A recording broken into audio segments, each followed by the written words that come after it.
Hello friends, माँ Saraswati classes के YouTube channel पर मैं शिवांश द्विवेदी आप सभी का स्वागत करता हूँ। यूपी आरबीएनएल टीजी2 यूपी पीसीएल और इसरो के आने वाले एग्जाम के लिए हमारी important concept plus important questions की वीडियो लेक्चर सीरीज चल रही है। इसमें आज ये हमारी 19th नंबर की क्लास है। आज की क्लास में हम आरएलसी सर्किट के पार्ट सेकंड को कवर करेंगे।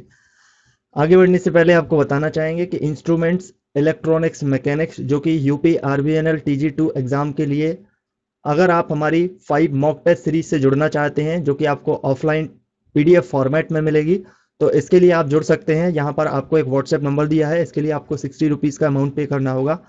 5 मॉक टेस्ट आपको यहाँ पर पीडीएफ फॉर्मेट में मिलेंगे जिसमें जितने भी क्वेश्चन हैं सारे क्वेश्चन आपके एग्जाम के लिए इंपॉर्टेंट हैं। तो इससे जुड़ करके आप अपनी तैयारी भी चेक कर सकते हैं और इसमें जितने भी क्वेश्चन हैं इंपॉर्टेंट हैं, तो आप एग्जाम में जाने से पहले जितने भी इंपॉर्टेंट क्वेश्चन हैं उनको आप एक बार रिवाइज कर सकते हैं। इसके अलावा अगर आप इलेक्ट्रॉनिक्स मैकेनिक्स किसी भी प्रकार के टेक्नीशियन एग्जाम की तैयारी कर रहे हैं तो आप इसके लिए 110 पीडीएफ नोट कोर्स को ज्वाइन कर सकते हैं। इसमें आपको कंप्लीट थ्योरी मिलेगी, ऑब्जेक्टिव क्वेश्चंस मिलेंगे और इसमें न्यूमेरिकल क्वेश्चंस भी हैं। इसके लिए भी आपको चार्ज पे करना होगा। यहाँ पर आपको एक नंबर दिख रहा है, इस पर आप व्हाट्सएप मैसेज कीजिएगा, बाकी की जानकारी आपको यहीं से प्राप्त हो जाएगी। आइए आज की क्लास को यहाँ पर हम स्टार्ट करते हैं। तो हमने इससे पहली वाली क्लास में आपको ये रेजिस्टेंस क्या होता है ये भी बताया था, रिएक्टेंस क्या होता है ये भी बताया था और इम्पीडेंस क्या होता है ये भी आपको बताया था। तो एक बार आज आपको थोड़ा सा यहाँ पर ब्रीफ कर देते हैं ताकि आज की क्लास को आप कनेक्ट कर पाएं, क्योंकि ये टर्म्स यहाँ पर बार बार यूज होने वाली हैं। तो रेजिस्टेंस क्या होता है कि कोई भी कंडक्टर हो जिसमें डीसी या फिर एसी करंट उसमें फ्लो हो रही हो और उस करंट फ्लो में जो भी वहां पर अवरोध उत्पन्न होता है उसी को क्या कहते हैं, रेजिस्टेंस कहते हैं। ठीक है, यानी कि रेजिस्टेंस जो है वो डीसी और एसी दोनों के टर्म के लिए यहाँ पर यूज होता है। और ये किसी भी प्रकार का कोई भी कंडक्टर मटेरियल हो उसमें या तो डीसी करंट फ्लो हो रही है या फिर एसी करंट फ्लो हो रही है और उसके मार्ग में यानी कि डीसी और एसी को फ्लो होने में जिस प्रकार का जो भी अवरोध उत्पन्न होता है उसी को क्या कहते हैं, रेजिस्टेंस कहते हैं। ठीक है, तो रेजिस्टेंस के बारे में हम काफी डिटेल से पढ़ चुके हैं पहले ही। इसके अलावा यहाँ पर हम देखते हैं रिएक्टेंस के बारे में। तो रिएक्टेंस क्या होता है कि कोई भी हमारा अगर एसी सर्किट है, ध्यान रखना एसी सर्किट की बात की गई है, इसका मतलब ये हुआ कि यहाँ पर एसी करंट की ही बात की जा रही है। और अगर कोई एसी सर्किट है उसमें कोई इंडक्टर है या फिर उसमें कैपेसिटर है, तो उस इंडक्टर और कैपेसिटर के द्वारा जो उस सर्किट में जो रेजिस्टेंस उत्पन्न किया जा रहा है उसी को रिएक्टेंस कहा जाता है। क्लियर ये बात? इसके पहले हम जो क्लास कर चुके हैं उसमें काफी डिटेल से आपको बताए हैं। ठीक है, और इसका जो यहाँ पर सिंबल होता है वो एक्स से इसको डिनोट किया जाता है और इसका जो यूनिट होती है वो ओम में होती है, क्योंकि ये भी एक प्रकार का रेजिस्टेंस ही होता है। बस फर्क इतना है कि इसमें एसी सर्किट होता है और ये इंडक्टर या फिर कैपेसिटर के द्वारा उत्पन्न किया जाता है। सबसे ज्यादा इंपॉर्टेंट जो टर्म है वो है इम्पीडेंस, जिसका आज सबसे ज्यादा उपयोग होना है। तो इसको थोड़ा और ध्यान से समझिएगा। इम्पीडेंस क्या होता है कि कोई भी एसी सर्किट, ठीक है, यहाँ पर भी एसी सर्किट की ही बात की गई है, उस एसी सर्किट में रेजिस्टेंस तो होगी, यानी कि रेजिस्टेंस तो होना ही होना चाहिए। और रेजिस्टेंस के अलावा या तो इंडक्टर हो या कैपेसिटर ये हो या फिर दोनों हो। फिर से समझिएगा, कोई ऐसा एसी सर्किट जिसमें रेजिस्टेंस तो होना ही चाहिए या फिर रेजिस्टेंस के साथ साथ कोई इंडक्टर हो तो रेजिस्टेंस इंडक्टर हो गया, या फिर रेजिस्टेंस के साथ साथ कोई कैपेसिटर हो, रेजिस्टेंस कैपेसिटर हो गया, या फिर तीनों एक साथ हो। तो जो उस सर्किट में जो रेजिस्टेंस उत्पन्न होता है इन तीनों के द्वारा या फिर इन दो में से किसी दोनों के द्वारा, तो उसी को क्या कहा जाता है, यहाँ पर इम्पीडेंस कहा जाता है। क्लियर ये बात? यहाँ पर क्या है, इम्पीडेंस को जेड से डिनोट करते हैं और इसका भी जो यूनिट होता है वो क्या होता है, ओम में होता है। सबसे इंपॉर्टेंट चीज ये है कि जो इम्पीडेंस होता है ना, वो हमारी एसी करंट जो है उसकी फ्रिक्वेंसी पर डिपेंड करता है कि जो उसमें करंट फ्लो हो रही है, तो फ्रिक्वेंसी जो सर्किट की है उस पर ये डिपेंड करता है। ठीक है, इस पॉइंट को याद रखना काफी इंपॉर्टेंट है। अभी आपको आगे भी इससे संबंधित काफी चीजें आपको समझनी होगी और एग्जाम के लिए भी ये इंपॉर्टेंट है।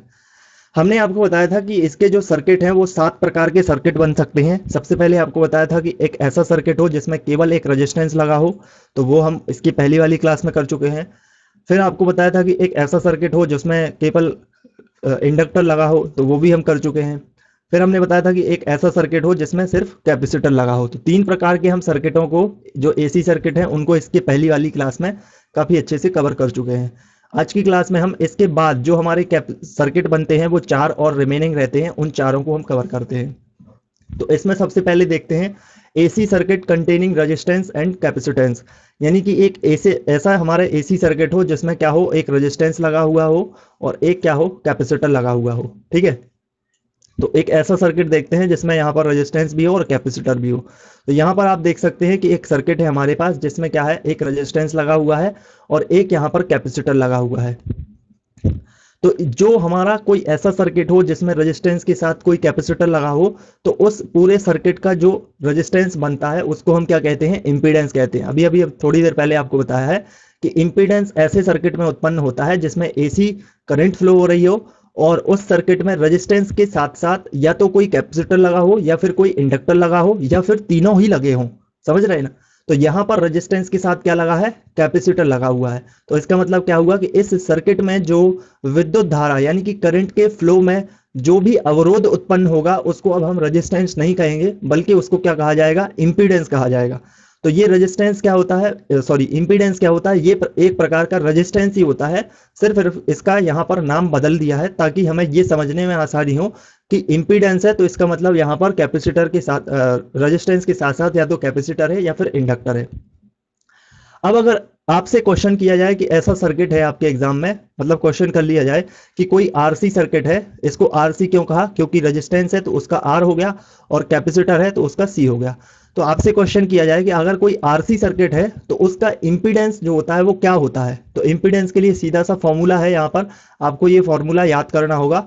यहाँ पर इसको पूरा ड्राइव भी करते हैं लेकिन ड्राइव करने की जरूरत नहीं है क्योंकि ना तो वो आपके एग्जाम में आना है ना ही वहां पर आपके लिए कोई जरूरी है। तो यहाँ पर आपका टाइम वेस्ट होगा, इसलिए मैंने इसको डायरेक्ट यहाँ पर लिख दिया है।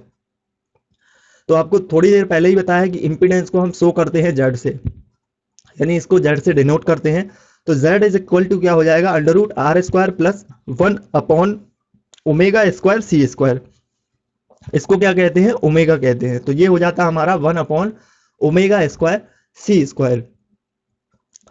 यहां पर आप देखते हैं कि इसमें क्या होता है, इस पूरे सर्किट में क्या होता है कि इसमें वोल्टेज V, करंट I, यानी कि वोल्टेज जो V होता है ना वो करंट से लैगिंग करता है यहाँ पर, यानी कि पश्चगामी होता है, यानी करंट से पीछे चलता है। ये इस बात को यहाँ पर फिर से समझिएगा कि अगर हमारा कोई ऐसा सर्किट है जिसमें रेजिस्टेंस हो और कैपेसिटर हो, तो रेजिस्टेंस में करंट क्या होता है, रेजिस्टेंस में करंट और जो कैपेसिटर करंट हो या फिर वोल्टेज हो वो एक समान फेज में होता है। तो इसमें तो किसी प्रकार की कोई लीडिंग नहीं होगी, कोई लैगिंग नहीं होगी।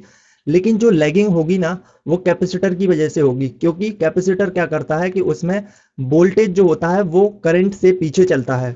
यानी कि अगर आप इसको ग्राफ में डिनोट करना चाहें तो इस तरीके से, अगर आपकी करंट की जो वेव फॉर्म है वो कुछ ऐसी है मान लीजिएगा, तो आपकी जो वोल्टेज की वेव फॉर्म होगी वो इसके जस्ट पीछे चल रही होगी, इस तरीके से इसके पीछे चलती है, इस तरीके से। तो ये कैपेसिटर के लिए बात की गई है। तो अगर इस पूरे सर्किट की बात करें तो रेजिस्टेंस का कोई प्रभाव नहीं पड़ रहा है, पर कैपेसिटर का तो प्रभाव पड़ रहा है ना। तो कैपेसिटर के इफेक्ट की वजह से यहाँ पर जो वोल्टेज V होगी वो करंट I से क्या करती है, लैगिंग करती है। लैगिंग का मतलब पीछे चलती है, या फिर इसको दूसरे तरीके से भी कहा जा सकता है कि जो करंट I है ना वो वोल्टेज V से लीडिंग कर रही है। समझ रहे हैं ना आप, कि या तो मैं ये कह दूं कि धारा यहाँ पर जो करंट है वो आगे चल रही है, या फिर मैं ये कह दूं कि वोल्टेज जो है वो पीछे चल रहा है। दोनों बातें एक ही हो गई। तो इसको दोनों तरीके से एग्जाम में क्वेश्चन पूछा जाता है कि अगर कोई हमारा आरसी सर्किट है और उसमें जो वोल्टेज की अगर बात करें तो उसके वोल्टेज के रिस्पेक्ट में करंट कैसी होती है, तो आपको बताना है कि वोल्टेज के रिस्पेक्ट में करंट आगे होती है। या फिर इस क्वेश्चन को दूसरी तरीके से पूछ लिया जाए कि कोई आरसी सर्किट है उसमें जो वोल्टेज होता है वो कैसा होता है, तो आपको बताना है कि वो वोल्टेज जो है वो करंट आई से लैगिंग होता है, यानी कि करंट आई से पीछे चलता है। समझ गए आप? यहाँ पर सीधा सीधा आपको इतना याद रखना है कि कोई अगर हमारा कैपेसिटर है या फिर जो आरसी सर्किट है उसमें क्या होगा कि वोल्टेज जो होता है ना वो करंट से पीछे होता है, और पीछे होने की वजह से इसको लैगिंग कहते हैं। हिंदी में इसको पश्चगामी कहते हैं, पर आप इसे जो इसकी टेक्निकल टर्म है उसमें याद रखिएगा कि इसको लैगिंग कहा जाता है। क्लियर? अब यहाँ पर लैगिंग हो रही है तो लैगिंग का मतलब यहाँ पर कोई एंगल बन रहा होगा इनके बीच। एंगल जो बनता है उसी को क्या कहते हैं, यहाँ पर एंगल जो यहाँ पर डिफरेंस क्रिएट होता है उसको फेज डिफरेंस कर दिया जाता है। फेज डिफरेंस क्योंकि यहाँ पर इनके बीच जो आगे पीछे की जो स्थिति यहाँ पर निर्मित हो रही है, जो यहाँ पर कंडीशन बन रही है, उसकी वजह से इसे क्या कहते हैं, कलांतर कहते हैं, या फिर इसको फेज डिफरेंस कहा जाता है। तो इनके बीच अगर फेज डिफरेंस हो रहा है तो उसका कोई ना कोई एंगल बनेगा। तो इस एंगल को फाई से डिनोट किया जाता है, और एंगल यहाँ पर फाई बराबर यानी कि वी और आई के बीच जो फेज डिफरेंस है उसके लिए फॉर्मूला हो जाएगा टेन इनवर्स 1/ωc/r। तो ये फॉर्मूला भी आपको यहाँ पर याद रखना होगा, क्योंकि डायरेक्ट यहाँ पर आपके क्वेश्चन किस तरीके से आएंगे मैं आपको एक बार क्लियर कर देता हूँ। कि पहली बात तो आपका यहाँ पर आरसी सर्किट से इंपीडेंस पूछा जा सकता है, तो डायरेक्ट आपको फॉर्मूला यहाँ पर एग्जाम में पूछ लिया जाएगा। दूसरी तरीके से यहाँ पर क्वेश्चन आता है कि न्यूमेरिकल टाइप का क्वेश्चन आ जाता है, आपको वहाँ पर वैल्यू आर की दे दी और वहाँ पर आपको वैल्यू जो है वो ओमेगा की और सी की वैल्यू दे दी, फिर वहाँ पर आपसे पूछ लिया गया कि जो इंपीडेंस बनेगा वो क्या बनेगा, तो आपको वैल्यू पुट करके इसका आंसर निकालना है। क्लियर। यहाँ पर दूसरा क्वेश्चन क्या बनता है, दूसरा है इसमें कि बताइए जो आरसी सर्किट है उसमें जो वोल्टेज होता है वो करंट से किस प्रकार से होता है, यानी कि करंट से लैगिंग होता है, लीडिंग होता है, क्या होता है, तो ये पूछा जा सकता है। या इसी क्वेश्चन को दूसरे तरीके से भी पूछ सकता है कि जो करंट आई होती है वो वोल्टेज वी से कैसे होती है। तो करंट आई के रिस्पेक्ट में बोलें तो वो वोल्टेज वी से आगे होगी, आगे को हम बोलते हैं अग्रगामी या फिर इसको लीडिंग कहा जाता है, समझ गए। फिर इसके बाद थर्ड क्वेश्चन, फोर्थ क्वेश्चन क्या बनता है, वो है कि वी और आई के बीच जो फेज डिफरेंस है उसके लिए एंगल क्या होता है, या उसके बीच जो फेज डिफरेंस है उसकी वैल्यू क्या होती है। तो यहाँ पर आपका सिंपल सा एक फॉर्मूला होता है, आप इसको याद रखें, phi is equal to tan inverse 1/ωc/r। ठीक है। इसके बाद अगर इसमें करंट पूछ लिया जाए तो करंट का कुछ नहीं है, अगर आपको यहाँ पर इंपीडेंस वाला फॉर्मूला याद है तो आप करंट को आसानी से इसको निकाल सकते हैं, क्योंकि करंट वाला जो है ना वो आपका V बराबर आई आर से ही निकल जाता है, आई आर इस तरीके से। तो करंट निकालनी है तो इसके लिए क्या करेंगे, V/R कर देंगे, तो V यहाँ पर V नॉट हो जाएगा और R की वैल्यू क्या है, R बराबर ये तो है इम्पीडेंस ही तो है यहाँ पर R बराबर, तो यहाँ पर इम्पीडेंस की पूरी वैल्यू रखते हैं इस तरीके से, तो ये निकल के आ जाएगा। तो इतनी चीज़ें आपको याद रखनी होंगी, यही आपके एग्जाम में पूछी जाती हैं, इससे ज़्यादा आपको डीप पढ़ने की आवश्यकता नहीं है इसमें। और आई होप आपको ये सब समझ में आ गया होगा। आगे हमारा नेक्स्ट सर्किट बनता है, एक ऐसा सर्किट हो जिसमें हमारा एक रेजिस्टेंस हो और एक क्या हो, इंडक्टर हो। इससे पहले क्या था, हमारा एक रेजिस्टेंस था और एक क्या था, कैपेसिटर था। तो अगर हम इस सर्किट की बात करें जिसमें हमारा एक इंडक्टर हो और एक रेजिस्टेंस हो, यानी कि AC circuit containing resistance and inductance, तो यहाँ पर इस तरीके का सर्किट बन जाएगा ये। अब इस सर्किट में क्या होगा, इसमें भी इंपीडेंस ही जनरेट होगा। क्यों होगा, क्योंकि यहाँ पर आपको पहले ही बताया है इंपीडेंस वहां बनता है जहां पर हमारे किसी सर्किट में एक रेजिस्टेंस लगा हो और रेजिस्टेंस के साथ साथ या तो कोई इंडक्टर लगा हो या फिर कोई कैपेसिटर लगा हो या तीनों एक साथ लगे हों, तब वहां पर उस सर्किट में हमारा इंपीडेंस क्रिएट होता है, समझ गए। तो यहाँ पर हमारा इंपीडेंस क्रिएट होगा। इंपीडेंस के लिए यहाँ पर क्या फॉर्मूला होगा, जैसे अभी आपको थोड़ी देर पहले जो फॉर्मूला बताया था वो क्या था, Z इज इक्वल टू इस तरीके से था ना, 1/r² प्लस 1/ω² C² इस तरीके से, और ये रूट में था। तो यहाँ पर जो है वो क्या था, उसमें कैपेसिटर लगा था और यहाँ पर क्या है, इंडक्टर लगा है। तो इंडक्टर की वजह से यहाँ पर जो इसका इंपीडेंस का फॉर्मूला बन के निकल आता है वो क्या होता है, Z is equal to R² plus ω² L²। समझ गए। तो यहाँ पर आपको क्वेश्चन कैसा आएगा, क्वेश्चन नॉर्मल आएगा। पर आपसे क्वेश्चन पूछा जाएगा कि जो LR होता है, यानी कि हमारा किसी भी सर्किट में अगर रेजिस्टेंस लगा है और रेजिस्टेंस के साथ साथ अगर कोई इंडक्टर लगा है तो उस सर्किट का इंपीडेंस क्या होगा, आपको दोनों की वैल्यू दे देगा और फिर आपसे पूछ लिया जाएगा। तो नॉर्मल इसी फॉर्मूले को अप्लाई करके आप क्वेश्चन बना पाएंगे अपने आंसर को। इसके साथ साथ डायरेक्ट यहाँ पर फॉर्मूला भी पूछा गया है कई बार, तो पूछ भी सकते हैं, ठीक है। अब इस करंट में इस सर्किट में हम ये ध्यान लेते हैं कि इसमें जो करंट होती है या फिर जो वोल्टेज होता है उसका क्या कंडीशन बनती है, यहाँ पर लीडिंग क्या होता है, लैगिंग क्या होता है। तो इसमें क्या होगा कि इस सर्किट में वोल्टेज जो है V वो करंट I से आगे होता है। पीछे वाले सर्किट में क्या था कि वोल्टेज पीछे था, यहाँ पर वोल्टेज आगे होगा, करंट I से क्या होता है, लीडिंग होता है।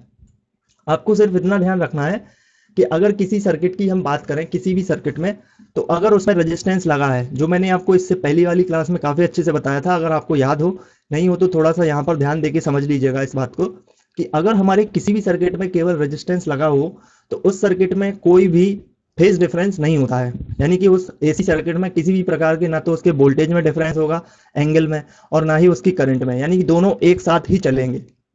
लेकिन अगर हमारे किसी सर्किट में कैपेसिटर लगा हो तो क्या होता है कि वोल्टेज पीछे होता है, और अगर हमारे किसी सर्किट में इंडक्टर लगा हो तो क्या है कि वोल्टेज आगे होता है। इतना आप इसे अच्छे से शॉर्ट में लिख लीजिएगा और इसको याद कर लीजिएगा। फिर आपको कैसा भी सर्किट आ जाए, आपसे अगर एग्जाम में कुछ भी अगर यहाँ पर लैंग्वेज चेंज करके भी पूछे तब भी आपसे बन जाएगा, ठीक है। तो यहाँ पर क्या होगा कि अगर हमारा कोई सर्किट ऐसा है, अब यहाँ देख सकते हैं आप कि इसमें जो रेजिस्टेंस है तो इसमें तो बराबर ही होगा, रेजिस्टेंस में तो कोई डिफरेंस होगा नहीं। डिफरेंस जो पूरे सर्किट में क्रिएट होगा वो किसकी वजह से क्रिएट होगा, इंडक्टर की वजह से क्रिएट होगा। तो यहाँ पर इंडक्टर की प्रॉपर्टी ये होती है कि ये वोल्टेज को आगे रखता है और करंट को पीछे रखता है। और इसी को हम दूसरे तरीके से भी कह सकते हैं कि इसमें जो करंट है वो लैग करेगी वोल्टेज के कंपैरिजन में, यानी कि करंट जो है वो आई होगी, वो लैगिंग होगी। या फिर इसको ऐसे भी बोल सकते हैं कि इसमें जो वोल्टेज वी है वो करंट आई से लीडिंग होगा। समझ गए इस बात को। इसमें अगर हम यहाँ पर फेज डिफरेंस देखें कि इस सर्किट में फेज डिफरेंस क्या होगा, तो इसके लिए फॉर्मूला होता है phi is equal to tan inverse omega L upon R. तो ये भी आपको याद रखना होगा, क्योंकि ये भी आपका एग्जाम में डायरेक्ट क्वेश्चन ऐसा ही पूछा जा सकता है, फॉर्मूले बेस्ड। तो ठीक है, इस तरीके से आपको इतनी चीजें याद रखनी होगी। नेक्स्ट हम देखते हैं। तो नेक्स्ट हमारी जो एलआर सर्किट था अभी इससे पहले जो हम पढ़ रहे थे, उसी सर्किट में करंट को कैसे निकालते हैं। तो यही है, अगर आपको इंपीडेंस बनता है, ये वाला फॉर्मूला बनता है, तो आप V बराबर आई आर से निकाल सकते हैं, जो कि आपका यहाँ पर है कि I बराबर यहाँ पर सीधा सीधा पक्षांतर करना है आपको। I बराबर आई नॉट बराबर हो जाएगा V not upon R square plus omega square L square, क्योंकि ये वैल्यू क्या की है, ये वैल्यू इंपीडेंस की है, जिसको हम Z कहते हैं, यहाँ पर Z कहते हैं। तो अभी हमने क्या पढ़ा, अभी हमने पढ़ा कि एक हमारा आरसी सर्किट था, एक हमारा आरएल सर्किट था, और एक हमारा इसमें तीसरा और बन सकता है, वो है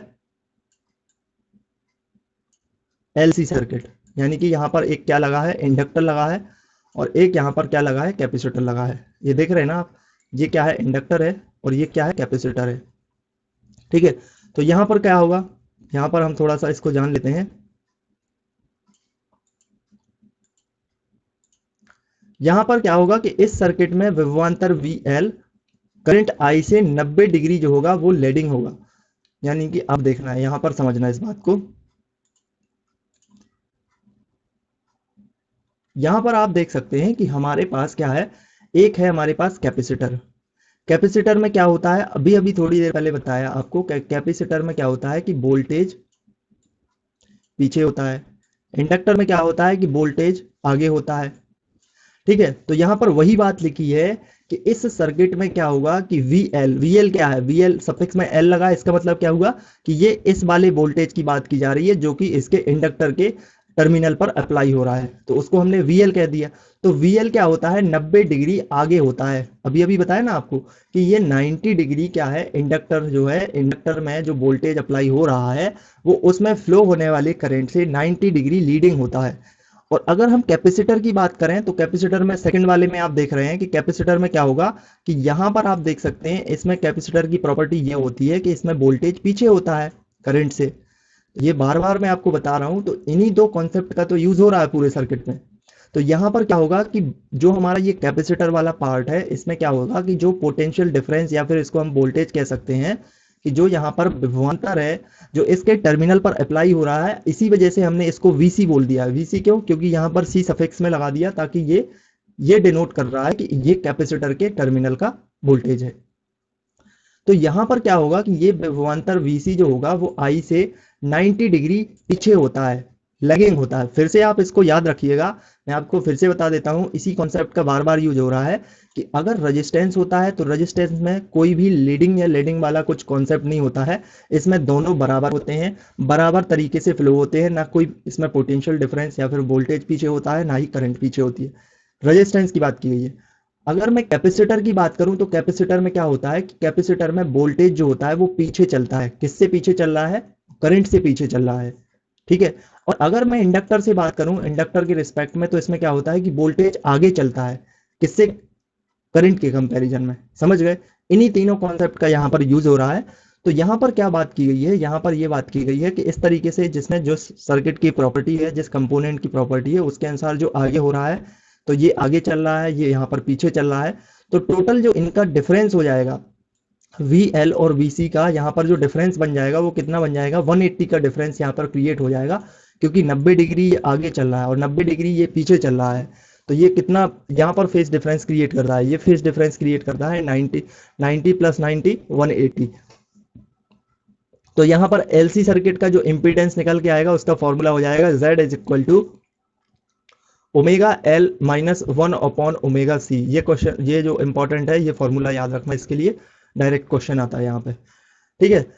इसके बाद अब यहाँ पर देखते हैं हम, हमारे पास एक ऐसा सर्किट हो कि जहां पर, अब पीछे वाले क्वेश्चन में आप पूछ रहे होंगे कि यहाँ पर आपने इसका फेज डिफरेंस का फॉर्मूला नहीं बताया, तो फॉर्मूला सीधा सीधा है, यहाँ पर 180 का फेज डिफरेंस ही होता है, तो फॉर्मूले की यहाँ पर ज़रूरत ही नहीं है। यहाँ पर सीधा सीधा निकल के आ गया कि आपका यहाँ पर 180 का फेज डिफरेंस होता है। तो इसको याद रखना, आपको किसी भी हमारे एलसी सर्किट में जो फेज डिफरेंस होता है वो कितने डिग्री का होता है, 180 डिग्री का होता है। तो यहाँ पर यही क्वेश्चन पूछा जा सकता है। पहला क्वेश्चन ये बन सकता है, दूसरा क्वेश्चन यहाँ पर इम्पीडेंस से रिलेटेड बन सकता है, ठीक है। अब हम आगे बढ़ते हैं। यहाँ पर अब एक फोर्थ नंबर का, जो हमारा लास्ट नंबर का, फोर्थ नहीं एक्चुअली में 7 नंबर का है ये। तो यहाँ पर लास्ट जो हमारा सर्किट बनता है वो कैसे बन सकता है, वो बन सकता है एक ऐसा सर्किट हो जिसमें हमारा एक इंडक्टर भी लगा हो, एक कैपेसिटर भी लगा हो और एक क्या लगा हो, रेजिस्टेंस भी लगा हो, यानी कि AC circuit containing inductance, capacitance and resistance, ठीक है। तो इसमें क्या होगा कि जो विभवांतर यहाँ पर पोटेंशियल डिफरेंस जो वी आर है, ये रेजिस्टेंस वाला जो डिफरेंस यहाँ पर क्रिएट हो रहा है, ये क्या होगा, यहाँ पर समान फेज में होगा, यानी कि फेज डिफरेंस जीरो होगा। यहाँ पर फेज डिफरेंस जीरो होने का मतलब ये दोनों एक साथ ही चल रहे हैं, यहाँ पर वोल्टेज भी एक साथ चल रहा है, करंट भी एक साथ चल रहा है। अभी अभी बताया आपको, फिर से यहाँ पर डिफेंड कर देते हैं। अब बता देते हैं यहाँ पर कि जो हमारा कैपेसिटर होता है, इसमें क्या होता है कि वोल्टेज जो होता है ना वो पीछे चलता है। यहाँ देख रहे हैं ना आप कि यहाँ पर क्या है कि वी सी, ये है वी सी में क्या है, लैगिंग हो रही है, यहाँ पर पश्चगामी है, इसको हम क्या कहते हैं, लैगिंग हो रही है। और वी एल में क्या होता है कि यहाँ पर अग्रगामी, अग्रगामी का मतलब यहाँ पर लीडिंग हो रहा है, ठीक है। तो आप मेरे हिसाब से आप इंग्लिश को याद रखना, क्योंकि ये तो आपको कंफ्यूज कर देंगे, ठीक है। ये पता नहीं गूगल के ट्रांसलेट हैं इस तरीके से, लीगिंग और लैगिंग और लीडिंग में आप इसको याद रखना कि जो आपका यहाँ पर वी एल है ये क्या करता है, लीडिंग करता है, और वी सी जो है वो क्या करेगा, लैगिंग करेगा। तो अब ये तो कोई फर्क कर ही नहीं रहा, इसका मतलब ये हुआ कि इसको हम भूल जाते हैं थोड़ी देर के लिए। तो अभी अभी हमने एक सर्किट पढ़ा था एल सी सर्किट, जो इसके पहले वाला, जस्ट इसके पहले वाला, तो उसमें क्या था, 180 का फेज डिफरेंस हो रहा था। तो सेम यहाँ पर भी 180 का ही फेज डिफरेंस क्रिएट होगा। सिंपल सी बात है, क्योंकि यहाँ पर रेजिस्टेंस लगा तो है, पर ये फेज डिफरेंस में किसी भी प्रकार का कोई इफेक्ट ही नहीं डाल रहा है, क्योंकि रेजिस्टेंस में करंट और वोल्टेज एक जैसी फ्लो होती है, इसमें करंट और वोल्टेज में कोई फेज डिफरेंस नहीं होता है। तो ठीक ऐसे ही यहाँ पर भी क्वेश्चन बन सकता है कि आपके जो LRC सर्किट होता है उसमें जो फेज डिफरेंस होता है वो कितना होता है। तो जो फेज डिफरेंस होता है वो 180 का फेज डिफरेंस होता है। और क्वेश्चन को थोड़ा सा और कंफ्यूजन करके पूछेगा तो ये पूछ लेगा कि ये किन के बीच होता है। तो आपको याद रखना है कि ये जो है इंडक्टर और कैपेसिटर के साथ हो रहा है, रेजिस्टेंस का इसमें किसी भी प्रकार का कोई रोल नहीं है। समझ गए इस बात को? ओके। अब यहाँ पर अगर हम इसकी इम्पीडेंस की बात करें, आपको बताया ना कि इम्पीडेंस उस सर्किट में क्रिएट होता है जिसमें रेजिस्टेंस लगा हो, रेजिस्टेंस के साथ साथ कैपेसिटर लगा हो, या फिर कोई इंडक्टर लगा हो, या फिर तीनों लगे हों।